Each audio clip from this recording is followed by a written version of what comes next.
Сәлем достар, бүгін осында кексті пісіремін. Бұл кекстің рецебі 5 минутта жасалады. Кекстің өзі 30 минутта пісіріледі. Біздің кексімізге керегі шекер, 2 жұмыртқа, сосын разрыхлитель. Және бізге онымен еріген сары май керек. Ал енді кекс пісіруге кірісейік. Бірінші біз жұмыртқаны жарамыз.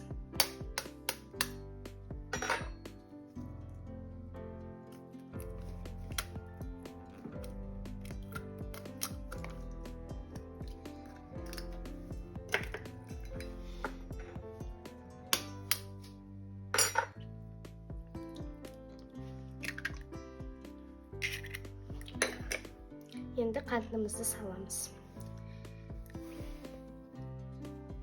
Қант бізде 80 грамм. Разрыхлитель 1 чайный ложка. Енді бәрін бірге араластырамыз.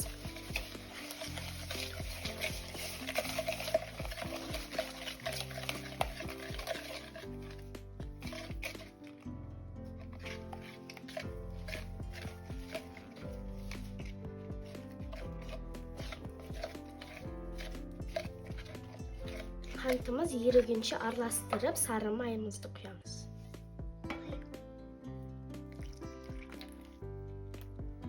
Енді тағы да жақсылап араластырамыз.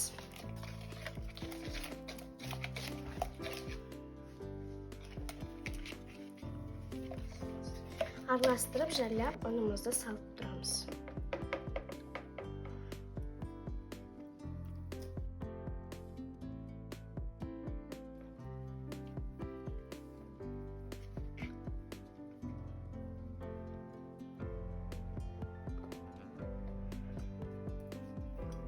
Ұнымызды салып болғасын енді араластырамыз.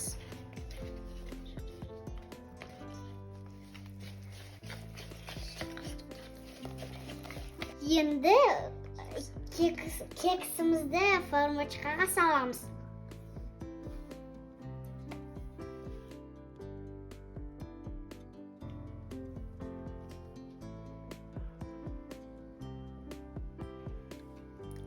Енді духовкада 30 минутқа кекстарымызды пісіреміз.